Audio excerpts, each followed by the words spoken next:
like, what was I saying? All right, Khan. So it's like going back, they take away the key of your house side from you. So it's like when you begin to grow in this truth like a little child, you're gonna need certain things to really grow. But these guys, they stop you from growing. They hinder you from growing. They hinder the spirit of the Lord in growing in you.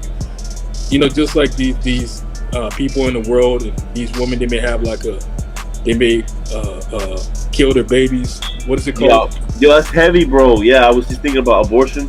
Abortions. Yeah, you're like an abortion. So it's like you don't grow fully in the spirit. It's like you become like spiritually retarded. I don't want to say it like that, but that's what it is. And a lot Well, of guys that also, they're spiritually blind. yeah, And but you they're, really. they're aborting your house shot. They're aborting the race, and Mhm. they're aborting the fact that you gotta carry your cross. They're not carrying the cross no more.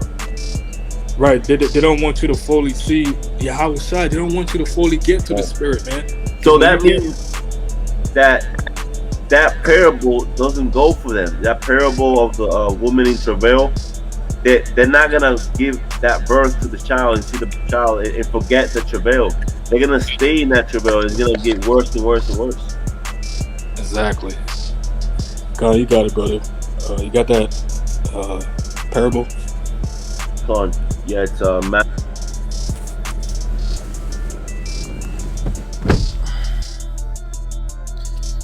Shalom, all praise, glory, honor, and faith. You have to teach your house, and the brothers on the table, but these are the true ones, the real ones, and he's revealed this unto babes, the young ones. And when you look at like David, for instance, and his other brothers that were mightier and that were older than him, even though they were better looking and they were more stronger and older, they were higher up in age and so on and so forth, they wasn't chosen by the prophet, they wasn't chosen by the Lord to be king. But the youngest one was David, and the youngest they always have like this kind of hate. They always like hated, like, oh, you're little, you're young, you don't know nothing, and that's how the elect are gonna be looked at as, you see, because we have to do with the youth, and we're gonna be looked at as like, oh, you don't know nothing, you can't tell me nothing, you see, and that's how they are with the Lord. The Lord said, the babes shall lead them, the children shall lead them, you see. So the Lord, he's dealing with the true worshipers. Now when you go into Herod, and like the brother's saying how like a lot of guys they're having an abortion, they're not really bringing Yahushua through. They're not really pushing this word like a woman when she has to push, right? She has to push a child out. They're not really screaming and actually giving an effort. What they're doing is they're taking the coward way out by just committing an abortion, and that's murder. And that's what guys are. They're a bunch of murderers. So it's really heavy. It's really heavy. So this is Matthew 2 and verse 4. It says, I'm sorry, verse 3. It says, when Herod the king had heard these things, he was troubled, and all Jerusalem with him. So when the true wise men, the true prophets speak of the Lord coming and the prophecies being fulfilled, it gets Esau, the ones that's high seats, and also it gets Jerusalem, our nation, troubled. And this is all going into Jacob's trouble. You see? It says, and when he gathered all the chief priests and scribes of the people together, he demanded of them where Yahushua should be born. And they said unto him, in Bethlehem of Judea, for this is written by the prophet, and thou, Bethlehem, in the land of Judah, art not thou least among the princes of Judah?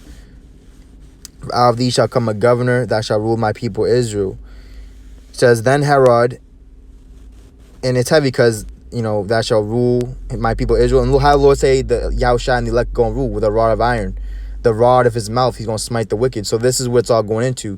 It says, then Herod, when he had privily called the wise men, inquired of them diligently what time the star appeared.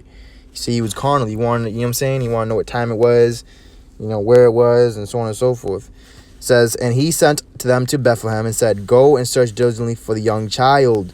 And when ye have found him, bring me word again, that I may come and worship him also. See, what he did was, he said, go and search Jerusalem, look for him. But see, Yahushua was hidden, and those that are with him are hidden. You see, hidden from the wicked, hidden from those that are not really trying to worship. See, they with their mouth, they show much love and praise. Oh yeah, I want to worship the Lord. Yeah, where is it? Where is it? But really, deep down in the heart, they're seeking to kill and destroy life, man. It says, so Herod saying that I may come and worship him. Yeah, right. But that wasn't what he was really in his true intention. It says, when they had heard the king, they departed, and lo, the star which they saw in the east went before them till it came and stood over where the young child was. You see, and they didn't tell Herod where he was, because Herod made the decree of what, slaying all the young children, trying to kill the king. So just like in Egypt, right, they would slay all the male children. Same thing with Esau, Herod, and same thing now. You see, Planned Parenthood, and even beyond the flesh, guys, they try to kill you. They try to hinder you from getting to Yahushua, getting to life, getting born again, getting reborn again. You see, not of the flesh, but of the spirit. So that's what guys are doing. You see, and going into the key of David, which the brothers was going into, which was heavy, it was powerful. You know, when we go into a key, you use it to unlock or lock something, keep something out, or go into something. So what we're doing, by us having the key, right, those keys, we're able to go into different topics. We're able to open up other brothers' eyes and to open up their ears to hear, to receive it. But we're also able to lock guys out from it, to blind men's eyes from it. You see, Acts 26 and verse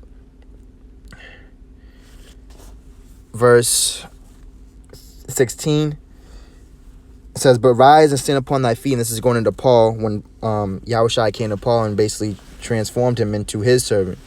It says, and for I have appeared unto thee for this purpose, to make thee a minister and a witness both of these things which thou hast seen, and of those things in which I will appear unto thee, delivering thee from the people and from the Gentiles unto whom now I send thee, to open their eyes, you see, and to turn them from darkness to light, from the power of Satan unto God, that they may receive forgiveness of sins and inheritance among them which are sanctified by faith that is in me. So we're sanctified by faith, not by what camper in. GMS, Sakari, Home of the Truth. Now, another thing that Paul did was he wasn't only able to deliver, right, those that are in darkness to the Lord, but he was also had the power to what? Shut men from the Lord, as it's written in Timothy. So you have to understand the omnipotency of the Lord. He can do good and he can do evil. He creates light, he creates darkness. You see? All right. 1 Timothy 1:20, of whom is Hymenaeus and Alexander, whom I have delivered unto Satan, that they may learn not to blaspheme. See, so guys, they're blaspheming. Because they're saying the Holy Spirit and what we're saying, how we're coming clean, or is a effeminate or a bitch spirit, or you're whining and crying. Paul didn't cease from warning our people, man, of the wolves in sheep clothing. See, the wolves and the false prophets, they want you to stop. They want the watchdogs, the shepherd dogs. They want us to start barking, but we ain't gonna start barking, man. You see, they want everyone to be quiet. Oh, quiet down. They want the sweet spirit to go out there. You see, but we're not allowing that to happen. Luke 4 and verse 18, the Spirit of the Lord is upon me, because he hath anointed me to preach the gospel to the poor. Right, not necessarily to the rich, because they have their consolation already. He says he hath sent me to heal the brokenhearted, and that's who the Lord's dealing with. He's dealing with those that have a contrite and broken spirit, that are humble, that are willing to learn and patch things up and heal and close whatever they need to close and open whatever they need to open, fix what they need to fix. You see, it says to preach deliverance to the captives and recovering of sight to the blind, to set at liberty them that are bruised, to preach the acceptable year of the Lord. And this is definitely the year and time of the Lord. The Lord said his time is different than our time. One day is as 1,000 years to the Lord. But by you being in the Spirit, you're able to be on the Lord's time. You're now on the watch of the Lord. You see, and every day you make the best of it, knowing that tomorrow is never promised. But see, Israel shall be saved, the world without end. You see, so we have a glorious future to look forward to. Revelation 3 and 7. It's the angel of the church of Philadelphia, right? And that church of Philadelphia is a church of brotherly love. This is the church that's going to make it through. This is going to be the church that is united in the one faith, one baptism, one doctrine. Loving the Lord and loving your brother as yourself. Fulfilling the law. On those two laws hang all the laws and prophets. Hang everything. You see? It says, these things saith he that is holy, he that is true, he that hath the key of David, he that openeth and no man shutteth, and shutteth and no man openeth. You see? So, like when you go to Revelation 5 now, it says how John the Revelator was weeping and crying because no one was worthy on earth to open the seals of the book. But that one of the elders, right, amongst the throne said, weep not, for the Lion of tribe of Judah was accounted worthy, Yahushua, and what he did, and he opened the seals, and he has opened the mind, and he has opened our spirit and he's freed us. See, he's freed us from being captives and being a slave to the sin and servants of men. He's taken the key and he's broken those chains of darkness, and now we're shining our light brightly. He says Psalms. Now this is, see, now you always have to show the other side of it. There's always two sides. And I want to make a point, because see how we be making points, and you had Cora, that dude from Narrator, South Carolina, he'd be like, or what, or Dathan, whoever, because I don't watch guys, but I just be hearing all kind of wickedness going on. But nonetheless, they be saying, oh, why guys always have to make a point there, a point here, a point here. It's because they're fucking dull. Their sword is dull, and they ain't cutting nothing. They're only cutting themselves. And what's happening is we have the sword of the Lord, and we're sharp. We make points. Why? Because we're sharp. And there's always two sides, you see. That's why the Lord said we're going to give what? A double-edged sword. Now, I showed you how, we're freeing the minds of the blind. We're opening up their ears to hear this, to hear. We're healing the deaf, so on and so forth. But we're also, just like Paul, we're shutting up those that are unworthy and that are wicked, and that forsake the righteous and forsake the way. You see, Psalm 69:18 says, draw nigh unto my soul and redeem it. Deliver me because of mine enemies. 19, it says... It's like my phone's going slow because it's hot, man. It says, thou hast known my reproach and my shame, my dishonor. You see, we're not honored from men. We don't get double honors or all like 5 comments on our comp. Oh my gosh, you're so great. You're so awesome. No, we don't get that, because we're really of the truth. We're really real about this, all right? It says, my adversaries are all before thee. Verse 20, being hypocrites. Verse 20, it says, reproach hath broken my heart, and I am full of heaviness, and I looked for some to take pity, but there was none. And for comforters, but I found none, you see. And the Lord said, is there any that is righteous? And Paul said in Romans 3, no, not one. So there's none that is righteous, man. Only those are in the Lord, you see. And we're full of heaviness. That's why we're full of the heavier matters of the law, the more heavy things, And there's no one else has the comfort, the Holy Spirit. Verse 21, they gave me also gall for my meat, and my thirst they gave me vinegar to drink. You see, it says... 22, here's the point now. It says, let their table become a snare before them, and that which shall have been for their welfare, let it become a trap. You see, because they fear man before they fear the Lord. And now it's becoming a snare to them. Verse 23, let their eyes be darkened, that they see not, and make their loins continually to shake. And it's heavy, because when you go into Hebrews 11, it says how the Lord, he's not going to just shake the earth, he's going to shake heaven and earth. That only which is to remain, right, that is of the ground and pillars of truth, is going to remain. But everything else is going to be shaken out of it, man. You see? Taken, uprooted. You see?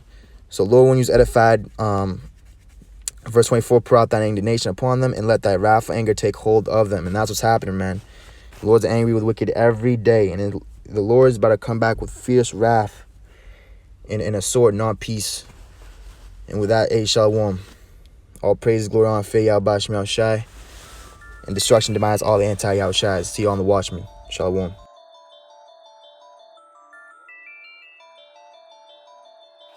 Okay.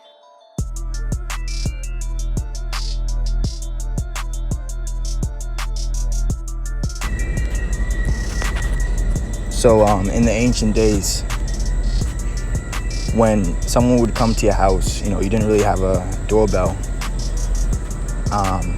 Basically, how they would know that it was a friend or an enemy, they'd know by their voice. So, if you were a friend and you came in peace and they knew you, they were familiar and they knew of you, they'd allow you in.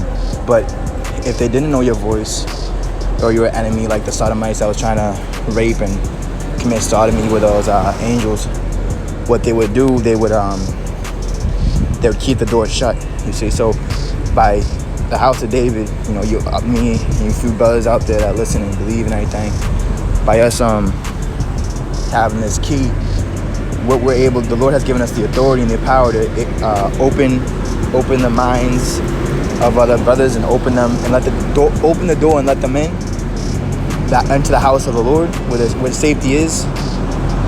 Or we've been given the authority to keep it shut on guys, you see.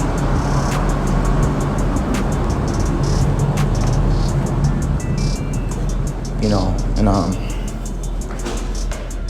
Lord also said, the voice of strangers, they won't follow. So we're not going to open the door to them.